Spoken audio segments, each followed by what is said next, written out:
하나님 원하시고 하나님 들려주시고자 하시는 그 한 말씀 우리에게 전하여 주시옵기를 또 간절히 기도합니다. 오늘 이곳에 오신 모든 분들에게 하나님의 더 큰 은혜와 또 하나님의 사랑과 위로가 가득할 수 있도록 말씀 가운데 온전히 주님 역사하여 주시옵소서. 성령 하나님 이 시간 온전히 함께하여 주시기를 간절히 소망하며 예수님의 이름으로 기도드립니다. 아멘. 네, 이렇게 태풍이 와도 이렇게 오셔서, 태풍이 오거나 명절이나 이럴 때 제가 좀 말씀 전하기 좀 편한 것 같아요. 왜냐하면 이렇게 사모하면서 태풍을 뚫으면서 오셨기 때문에 조금 부족해도 알아서 은혜 받으시지 않을까, 그런 마음에서 좀 편하지 않는가 이런 생각이 드는데요. 오늘은 요한복음의 7가지 표적 중에 이제 세 번째 표적입니다. 우리가 정말 많이 사실 접했던 말씀인데요, 은혜의 집 베데스다라는 제목으로 말씀을 보겠습니다. 요한복음 5장 1절에서 9절까지 한 절씩 한번 교독하도록 하겠습니다. 제가 먼저 읽겠습니다. 그 후에 유대인의 명절이 되어 예수께서 예루살렘에 올라가시니라.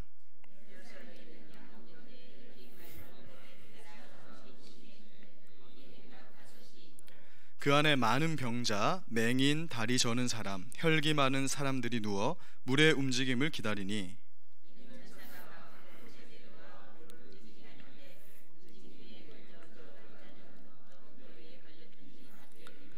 거기 38해 된 병자가 있더라.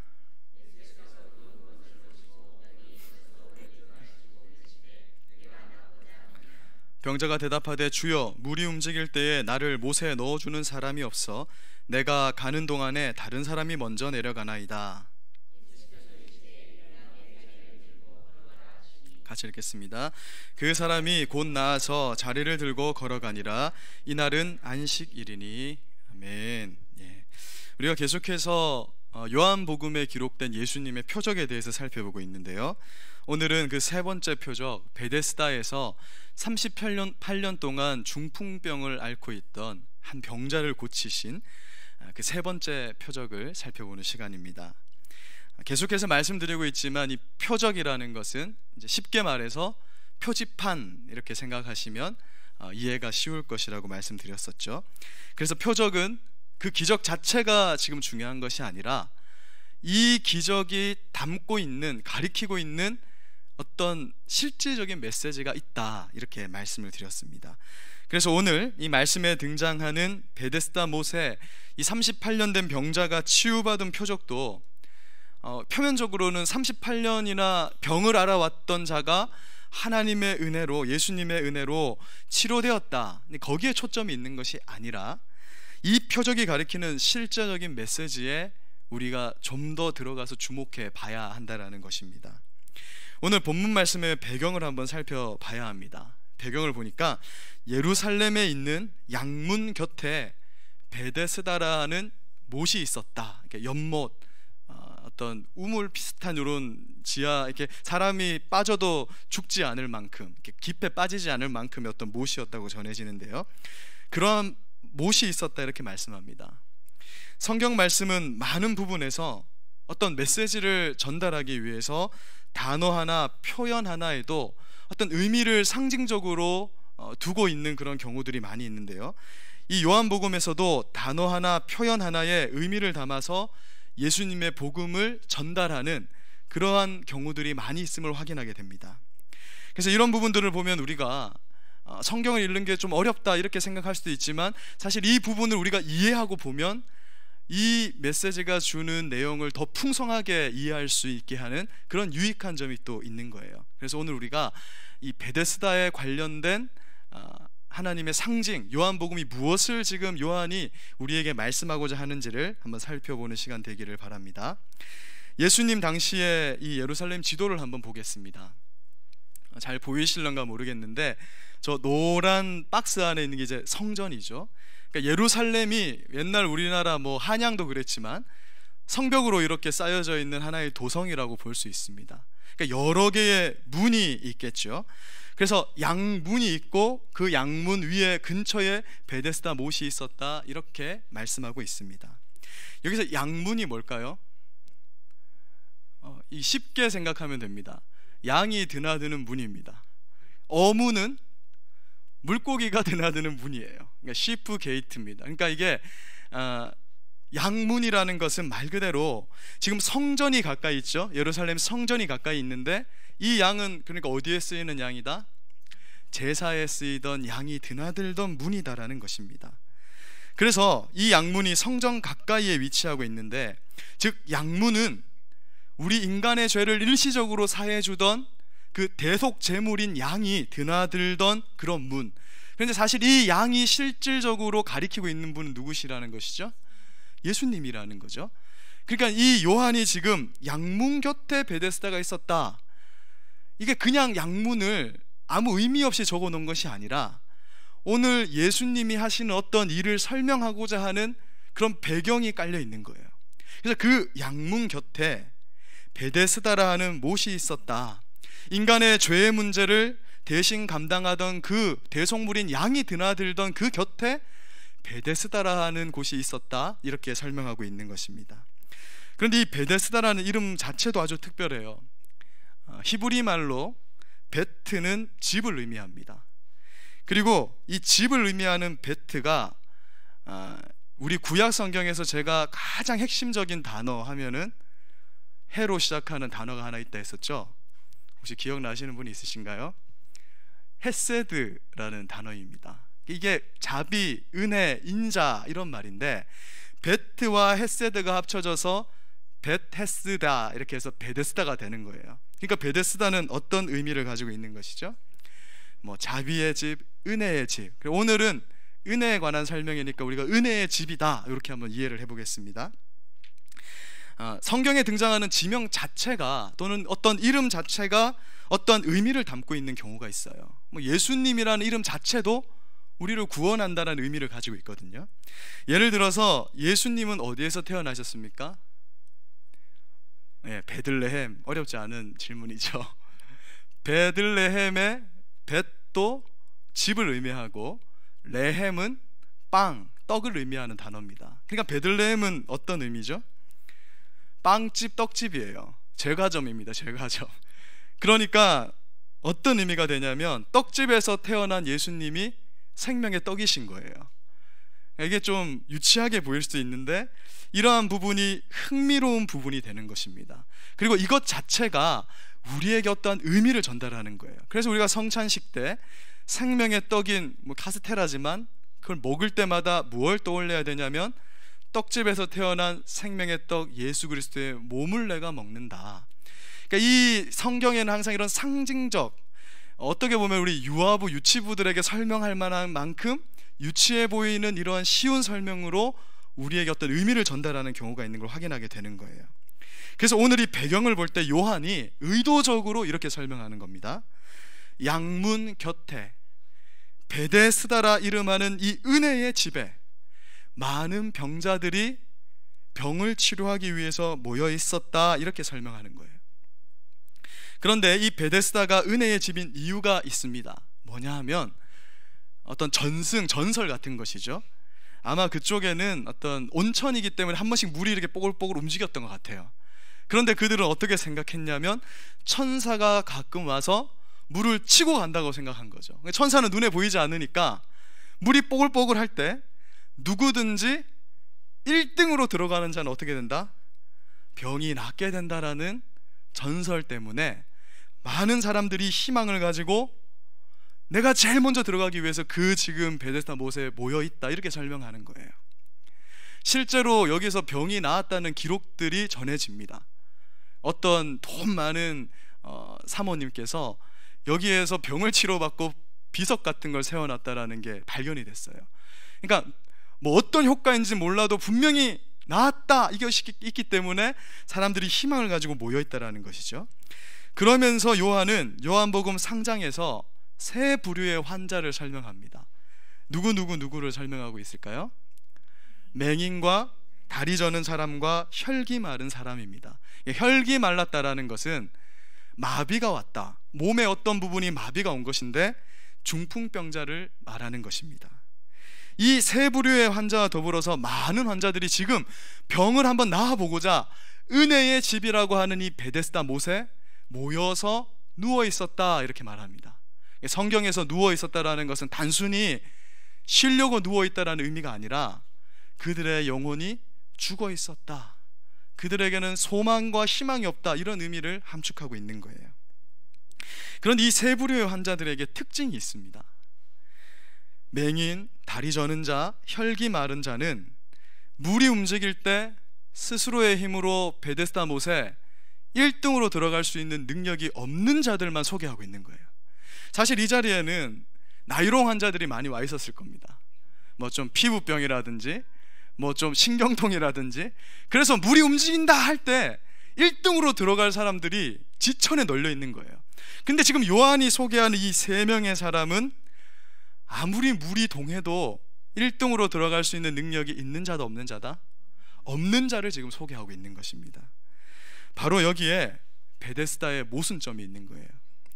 은혜의 집이라고 하는데 스스로 병을 고칠 수 없어서 그 은혜의 집에 찾아왔는데 1등으로 들어갈 능력이 있는 자만 고침받을 수 있는, 그래서 사실 말은 은혜의 집인데 은혜가 없는 집이 바로 베데스다라고 할 수 있습니다. 좀 쉽게 설명한다면 경쟁의 집이 되는 것이죠. 여러분, 은혜가 무엇입니까? 우리가 교회 다니면서 기독교에서는 은혜 정말 강조하잖아요. 오늘 이 마지막 찬양도 이렇게 가끔씩은 제가 말씀을 보내드리는데, 오늘은 보내드리지도 않았는데 하나님의 은혜 이렇게 딱 선곡을 하셔서 감동이 되는데, 이 은혜가 뭘까요, 여러분? 은혜라는 것은 아무 조건, 어떤 조건도 붙이지 않고 거저 얻은 것을 은혜라고 하는 겁니다. 그래서 구원을 성경에서 은혜라고 말하는, 구원이 우리의 은혜로 주어졌다 말하는데 무슨 말이냐면, 예수님께서 우리 대신에 십자가에서 모든 피를 흘리시고 우리가 담당해야 될 죄의 몫을 다 담당하셔서 우리는 거저 구원을 얻었다, 우리가 할 것은 단 하나도 남아있지 않다, 그래서 우리의 구원을 은혜라고 표현하는 거예요. 바로 그것이 은혜의 원리라는 것입니다. 그런데 이 베데스다는 은혜의 집인데도 불구하고 실상은 물이 움직일 때 가장 먼저 물속에 들어가는 자만이 치료받더라, 이것입니다. 거저 주어지는 것이 아니라 내가 몸을 움직여서 내 힘이 들어가고 내 공로가 들어가고 내 행위가 들어가야만 치료받을 수 있는 곳, 그곳이 바로 이름은 은혜의 집이라고 하고 있는데 베데스다라고 하는 못이었다, 이렇게 설명하고 있는 거예요. 그러니까 요한이 뭔가 중요한 메시지를 전달하기 위해서 그냥 예수님이 38년 된 병자를 낫게 했다, 이걸로 끝내는 게 아니라 장황하게 이 장소가 어떤 곳인지, 양문 곁에 베데스다라, 히브리 말로 베데스다라 하는 곳에 많은 병자들이 있는데 그 중에서도 스스로 절대 물에 들어갈 수 없는 세 부류의 그런 병자를 소개하면서 우리에게 전달하고 있는 거예요. 그래서 사실 우리가 성경을 읽을 때 좀 깊이 이게 무슨 의미일까 이렇게 보는 것도 굉장히 중요하다라는 것이죠. 바로 이런 모순적인 장소에 은혜의 실체가 되시는 예수님이 등장을 하십니다. 오늘의 주인공이시죠. 예수님은 어쩌면 그 베데스다라는, 어차피 거기가 이제 처참하지 않았을까요? 정말 많은 병자들이, 여러분 신경통 무슨 통 아이고 하는 소리가 아마 넘쳐나는 곳이었을 거예요. 수많은 병자들이 모여 있었다고 해요. 근데 그 비참한 상태에서도 가장 비참한 상태에 놓여 있는 한 병자를 찾아가시는 것입니다. 그는 38년 동안이나 중풍병으로 움직이지 못했다라고 말합니다. 여러분, 만약 우리가 허리를 다치거나 다리를 다쳐서 한 사흘만 누워 있어서 움직이지 못해도 좀이 쑤실 텐데, 이 사람은 지금 몇 년이라 말하고 있죠? 38년. 제가 요거보다 조금 더 살았어요. 그 기간을 누워 있었다라는 것입니다. 예수님이 이 38년 된 병자에게 정말 기가 막힌 질문을 하시는 거예요. 뭐라고 질문하시죠? 네가 낫고자 하느냐? 사실 예수님이니까 넘어가는 거지 이게 어떤 사람이 했다 생각해 보십시오. 누구 놀립니까? 아니, 당연히 낫고 싶지요. 근데 예수님이 그냥 고쳐줄 수 있는데 지금 이 질문을 하신 이유가 있어요. 왜냐하면 지금 이 병자의 대답이 오늘 이 세 번째 표적의 핵심적 메시지를 담고 있기 때문에 그렇습니다. 함께 요한복음 5장 7절 말씀 읽어보겠습니다. 시작.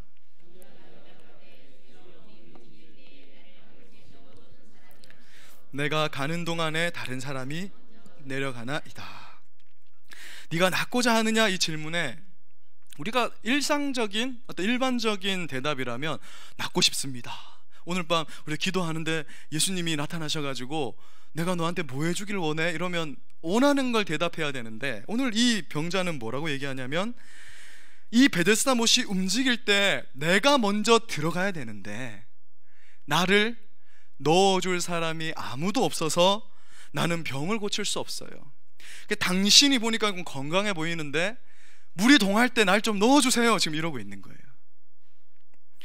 은혜의 실체이신 예수님께서 지금 내가 네 병을 아무 조건 없이 고쳐주겠다고 앞에 서 있는데, 이 병자가 하는 말이 뭐냐면 이 문제를 해결할 수 있는 방법과 해답을 제시해 달라, 이렇게 얘기하는 거예요.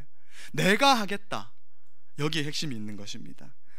따라서 이 세 번째 표적에서 38년 된 병자는 지금 은혜의 원리가 아니라 우리 공로의 원리, 행위의 원리, 내가 해보고자 하는 그 원리로 하나님께 나아가고자 하는 그러한 사람들을 대표하고 있는 인물이 바로 이 38년 된 병자라는 거예요. 요한이 세 번째 표적을 기록하면서 이 중풍병자의 병이 38년이나 되었다라는 것을 밝히고 있는 것도 굉장히 의도적입니다. 보통 이제 복음서를 보면 그 병이 오래되었더라, 그 병이 참 오래되었다, 이렇게 하고 끝날 수 있는데, 이 요한이 왜 굳이 이 중풍병자의 병이 38년이 되었다라고 기록하고 있는 것일까? 그것은 이 38이라는 숫자가 이스라엘 역사에 있어서 굉장히 중요한 의미를 가지는 숫자이기 때문에 그렇습니다. 신명기 2장 14절 말씀 같이 한번 읽어보겠습니다. 시작.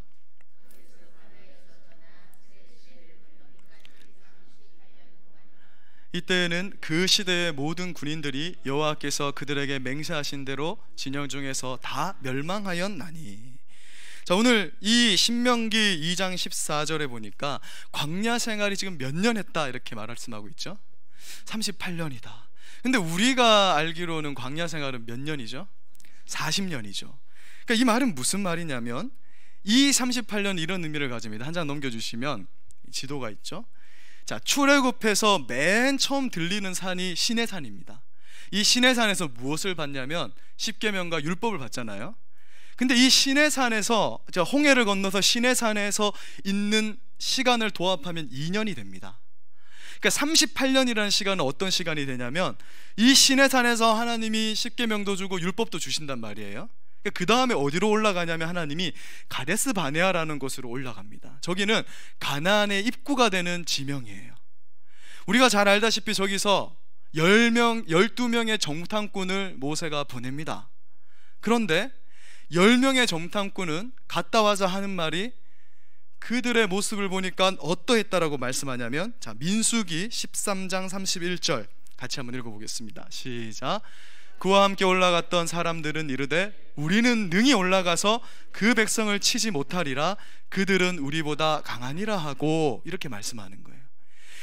여호수아와 갈렙은 하나님이 이 땅을 주셨으니까 우리 순종해서 나가면 저 땅 먹을 수 있습니다, 이렇게 대답을 했는데, 지금 이스라엘 백성들, 이 10명의 정탐꾼은 뭐라고 얘기하냐면, 우리는 우리 힘으로 전쟁을 해서 이길 가능성이 없기 때문에, 여러분 2년 동안 말씀 받고 그냥 놀고 먹었던 사람들이 그 무장에 있는 군사들을 볼 때 그런 마음이 드는 거예요.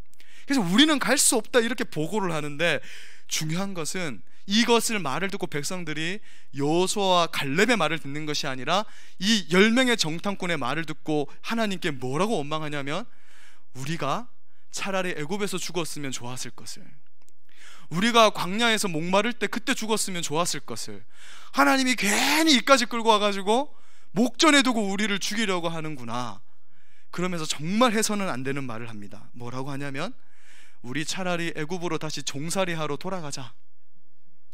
이것이 얼마나 기가 막힌 말이냐면 이런 거예요. 기껏 우리가 진짜 간 쓸게 다 내줘서 한 사람 전도해가지고 그 사람 천국 가게 구원받게 만들어놨더니, 물론 우리가 하는 것은 아니지만 그렇게 해놨더니 우리에게 하는 소리가, 당신이 나 예수 믿게 해가지고 내가 이렇게 됐다, 이러면 어떻습니까 여러분? 심각해지는 거죠. 그래서 하나님이 뭐라고 말씀하냐면은, 이놈들 이 자리에서 다 죽여버릴 거다, 그때 이제 모세가 빌기 시작하는 거예요. 기도하는 게 중보기도. 하나님, 여기서 쟤네들을 죽이면 하나님이 광야에서 자기 백성들 다 죽였다고 지금 목전에서 보여주세요. 가나안 목전에서 저러면은 가나안 사람들이 다 저거 보고 하나님 비웃습니다. 살려주세요 이렇게 얘기하는 거예요. 그래서 하나님이 알았다, 모세 네 말을 듣겠는데 대신에 이놈들 중에 여호수아와 갈렙을 제외하고는 단 한 명도 저 약속의 땅은 들어갈 수 없다. 그래서 38년 동안 뺑뺑이를 도는데, 왜 38년 동안 뺑뺑이를 도냐면 저때 불순종의 말을 한 저 출애굽 1세대들이 다 죽는 시간이 38년인 거예요. 쟤네들이 다 죽을 때까지 뺑뺑이를 돌려보니까 38년이 걸린 겁니다. 그러니까 이 38이라는 숫자가 의미하는 것이 뭐냐면, 하나님은 지금 은혜로 저 가나안 땅을 내가 선물로 줄게 이렇게 얘기하는데, 이 이스라엘 백성들은 선물로 주지 마십시오, 내 힘으로 해볼랍니다. 근데 내 힘으로 해볼라니까 좀 안 되네요.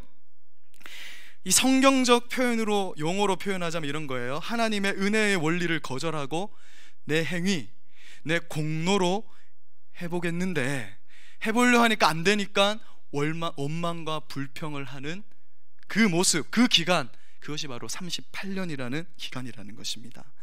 여러분, 가나안은 은혜의 땅이에요. 하나님이 지금 아무런 조건 없이 주시겠다라는 그 선물의 땅이라는 것이죠. 하나님께서 가나안 정복의 첫 전쟁지였던 이 여리고성을 어떤 방법으로 무너뜨리냐면, 동화 같은 얘기잖아요. 7일 동안 뺑글뺑글 돌아라, 마지막 날에는 7번 돌고 크게 외쳐라, 그럼 무너지는 거예요. 그게 뭘 의미하는 거냐면, 이 전쟁은 하나님이 거저주는 거라는 거예요. 너희들이 할 것이 없는 것을 상징적으로 처음 시작할 때부터 보여준 것이 바로 이 가나안 정복 전쟁인데, 그것을 그들에게 알리기 위해서 이 일에는 너희 공로가 전혀 필요 없다라고 말하는데, 지금 이스라엘 백성들은 나는 그 거저주는 거 원치 않습니다, 그냥 가나안 땅에 내 힘으로 들어갈 수 있도록 능력이나 주시고 하나님은 좀 뒤로 빠져 있으라는 거예요.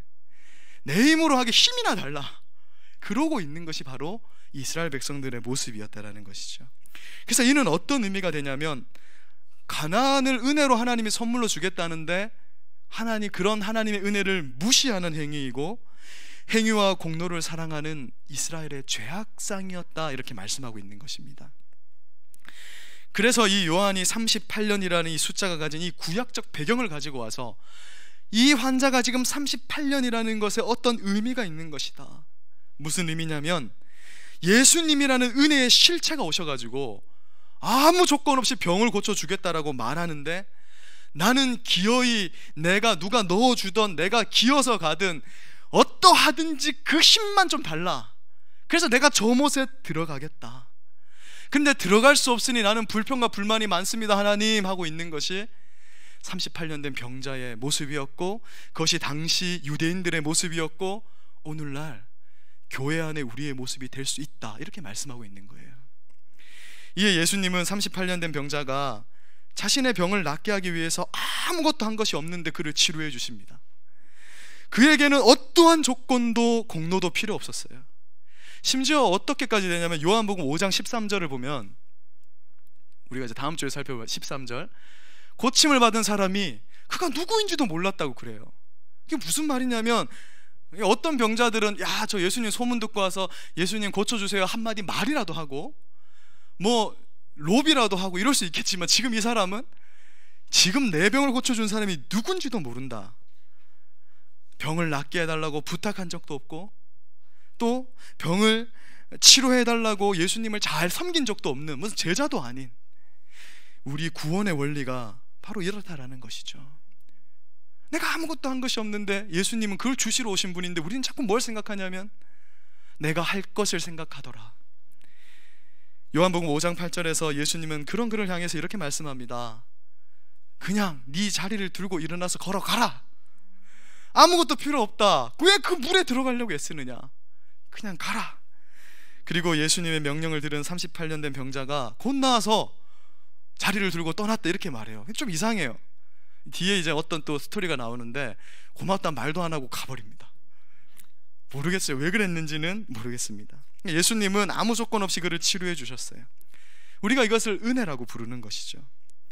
은혜의 집에서 행위와 공로를 추구하면서 38년 동안 고생하였던 이 병자가 은혜의 실체이신 예수님을 만났을 때 아무런 행위와 공로 없이 그의 병이 치료되는 것을 경험하게 된 것입니다. 하나님이 은혜를 베풀어 주신 것이죠.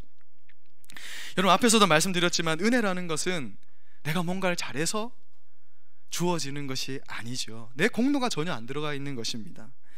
자녀들은 부모님에게 은혜를 받은 자이잖아요. 오늘 우리 미네가 참 귀하게 이 자리에 나와 있는데, 우리 부모님이 우리 미네에게 잘해주는 것은요, 자녀이기 때문에 해주는 것이지 어떤 조건을 걸지 않습니다. 그 조건마저도 사실 은혜예요.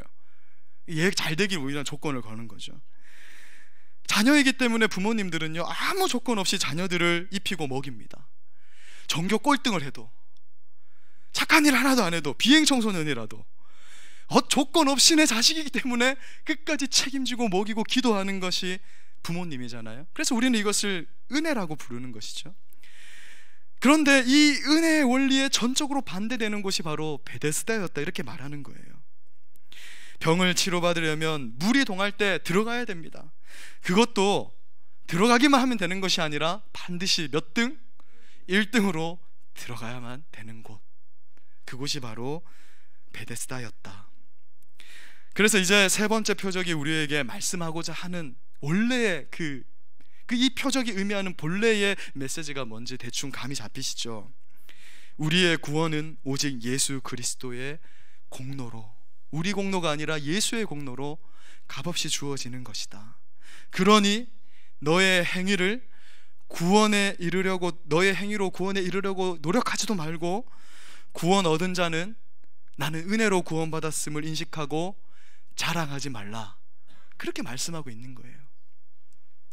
사랑하는 여러분, 우리 모두는 오늘 본문 말씀에 38년 된 중풍병자들입니다. 베데스다 못에 물이 움직일 때 1등으로 들어가기만 하면 치료받을 수 있는 것과 같이, 원래 하나님의 원리는요, 갈라디아서 3장 10절에 보면 뭐라고 말씀하냐면, 기록된 바 누구든지 율법책에 기록된 대로 모든 일을 항상 행하면 구원받을 수 있어요. 예수님 필요 없어요. 방법이 하나 있습니다. 뭐냐면 하나님의 율법 말씀을 항상 완벽하게 지키면 되거든요. 근데 문제는 뭐냐면 그걸 지킬 만한 자가 있다 없다? 아무도 없다. 스스로의 힘으로 베데스다 못에 들어갈 수 있는 사람은 없다라는 겁니다. 우리는 다 38년 된 병자, 우리뿐만 아니라 저 세상 사람들도 다 38년 된 중풍병자인데, 교회에 모인 사람들은 어떤 특징을 갖고 있냐면 내가 38년 된 병자인지 아니까 이 자리에 와 있는 거예요. 밖에 있는 사람들은 아직 자기가 38년 된 병자인지 모르고 물이 동할 때 내 힘으로 들어가려고 하기 때문에 아직 교회에 나오지 않은 것입니다. 우리는 다 38년 된 병자라는 것이죠. 우리의 상태가 이렇게 비참하기 때문에 예수님이 찾아오신 거예요. 우리 스스로 그곳에 갈 수 없기 때문에 예수님은 우리에게 이렇게 말씀합니다. 내가 너의 죄의 문제를 다 해결하였고 너에게 구원을 은혜로 값없이 주겠다. 그것이 복음입니다. 그냥 나아오십시오. 그래서 우리가 자꾸 이 어떤 조건을 달면 안 돼요. 하나님 말씀합니다. 그냥 오라. 그런데 우리는 혹시 이 베데스다의 38년 된 병자처럼 거저 주시겠다는 은혜를 거부하고 거절하면서 하나님 그냥 구원에 이룰 수 있는 능력이나 주세요 이렇게 고집 피우고 있지는 않냐는 것이죠. 하나님 해주지 말고 내가 그거 할 수 있도록 내게 어떤 힘과 능력과 내가 내세울 수 있는 걸 달라. 혹시 우리는 그렇게 말하고 있지는 않습니까? 우리 인간의 죄악상이 여기서 드러나는 거예요. 우리 인간은요, 하여튼 조금만 틈이 보이면 하나님과 상관없이 살려고 합니다. 하나님 도움 이런 거 구하고 싶지 않은 거예요. 우리는 38년 된 병자와 같이 끊임없이 하나님께 다음과 같이 요구합니다. 은혜로 거저 주지 마시고 내가 뭔가 사람들에게 자랑할 만한 능력을 주십시오. 야, 저 사람 정도면 구원받을 만하다 하는 그 조건을 내게 주십시오. 우리는 자꾸 그걸 바라는 거예요. 내가 하나님 나라 가서도 하면서 인정받을 수 있는 그것 하나 달라고 매달리고 있는 거예요. 인간은 자기 문제에 대해서 자기가 내세울 수 있는 것을 그걸 가지는 걸 얼마나 좋아하는지 모릅니다. 사실 저도 마찬가지거든요. 정원 목사 말씀 잘 전한다. 정원 목사님 전도 잘한다 이런 거 듣고 싶은 거예요. 왜? 야, 그거 내세우고 싶은 거죠. 그래야 좀 고개를 뻣뻣이 들고 다니지 않겠습니까? 그걸 원하는 거예요, 인간은. 그리고 내가 얻은 것에 대해서 제시할 것이 없으면요, 힘들어하는 것이 바로 우리 인간이라는 것입니다. 이미 하나님은 은혜로 다 줬다고 말하는데 우리는 내세울 수 있는 그거 하나 주세요 이렇게 주장하고 있는 것입니다. 내 공로가 들어가야 자랑할 것이 생기고, 내 공로가 들어가야 내 마음에 안심과 만족이 들어오기 때문에 자꾸 은혜의 원리를 버리려고 하는 거예요. 그래서 예수님은 오늘 이 38년 된 병자의 에피소드를, 이 표적을 우리에게 보여주면서 너희는 그렇게 사는 존재가 아님을, 적어도 38 병자인 것을 인정하고 이 교회의 은혜의 원리를 알면서 와 있는 자들은 그럴 수 없다라고 말씀하고 있는 것입니다. 기억하십시오. 우리는 하나님이 은혜를 베풀어 주시기를 구하는 존재가 아니라 하나님의 은혜를 받은 자들이라는 것이에요. 하나님이 우리에게 우리에게 베푸시기를 원하는 건 은혜이지 보상이 아니라는 것입니다. 무엇인가 해야 보상을 주는 하나님이 아니라는 것을 그래서 성경에서 얼마나 강조하고 있는지 몰라요. 보상이 아니라 은혜이기 때문에 아무도 자랑하지 못하게 하시는 것입니다. 에베소서 2장 9절 말씀 한번 읽어보겠습니다. 시작.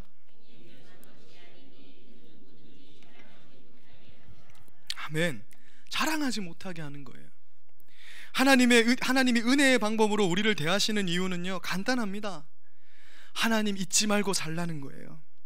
하나님 은혜를 기억하고 너희도 그 은혜의 원리로 살라고 말하는 것입니다. 상상보훈의 말씀을 보세요. 너희도 그 은혜의 원리를 따라 살라는 것이에요. 하나님께서 광야에서 왜 이스라엘 백성들에게 만나를 주셨습니까? 은혜로 만나를 내려주시는 하나님의 그 은혜, 그걸 날마다 기억하고 살라는 거예요. 날마다 그것을 주워 먹으면서 내가 하나님 은혜로 산다라는 걸 잊지 말아라. 그것이 만나에 담긴 의미인 것입니다. 사랑하는 여러분, 이처럼 우리 그리스도인들은 다 은혜의 원리로 사는 사람들입니다. 은혜를 구하는 자들이 아니라 은혜를 입은 자들이라는 거예요. 나의 조건, 나의 행위, 나의 공로를 보고 은혜를 주신 것이 아닙니다. 그래서 은혜 얻은 자는 내가 왜 은혜를 받은지도 모르는 거예요. 우리 솔직하게 고백합시다. 내가 왜 은혜를 받았는지 여기 나는 그걸 알겠다는 사람이 있으십니까? 저는 도무지 모르겠어요. 제가 왜 나를 하나님 구원하셨는지 도무지 알 수가 없습니다. 내 꼬라지를 보면 하나님 은혜 받을 자격 없는데 영문도 모른 채 구원받은 거예요. 그래서 우리가 하나님 나라 가게 되면은요, 천국에 모여있는 사람들은 전부 다 어리둥절하고 있는 거예요. 마태복음 25장에 양과 염소의 비유가 그걸 말씀해주고 있어요. 다 그래서 그때 되면요 이런 말을 합니다. 야, 나는 아무리 생각해도 내가 왜 여기 와 있는지 모르겠다. 거기에는요, 아, 나는 올만하지, 나 정도는 올만하다, 이런 사람 아무도 없어요. 전부 다 뭐라고 말하냐면, 나는 여기 왜 와 있는지 자체를 모르겠다. 내가 그렇게 죄악되게 살았는데, 나 그렇게 하나님 불순종하고 살았는데. 그게 바로 하나님의 은혜라는 것입니다. 그리고 오늘 베데스다에서 베푸신 이 세 번째 이 표적의 핵심 메시지입니다. 말씀을 마무리하겠습니다. 사랑하는 여러분, 내 힘으로는 하나님 나라에 들어갈 수 없다라는 것을 고백하는 그런 아무 자격이 없는 자들이 모여있는 곳이 바로 교회예요. 가끔 이제 신앙이 성숙하지 않아서 아닌 신분들도 있지만 교회라는 곳은 그런 곳이라는 것입니다. 그래서 교회는요, 자랑도 없고 교만도 없고 무례히 행함이 없고 성내는 것이 없습니다. 사도 바울은 이러한 것이 없는 게 사랑이다 이렇게 말해요. 우리가 만나가지고 사랑합니다, 축복합니다, 이게 사랑이 아니라 교만하지 않고 자랑하지 않고 무례히 행치 않고 성내지 않는 거예요. 왜? 나는 그럴 자격이 없는 자니까.